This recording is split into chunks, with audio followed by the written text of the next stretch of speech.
How to connect printer to iPhone. Step 1. Check printer compatibility.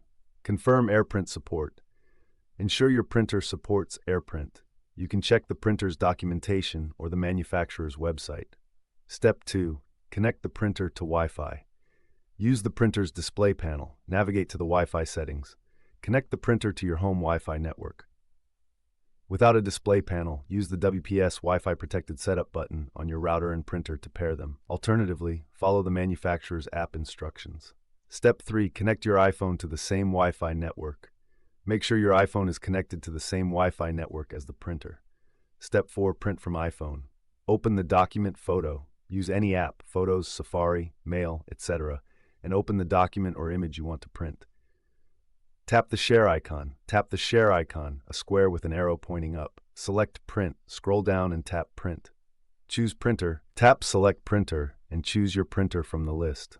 Adjust settings. Set the number of copies, page range, etc. Tap Print. Tap Print in the upper right corner. Troubleshooting tips. Printer not showing. Restart the printer and iPhone. Make sure both devices are on the same network. Non-AirPrint printers. Use the manufacturer's app to print, such as the HP Smart app or Canon Print app. For more updates, subscribe our channel, The Printerzone.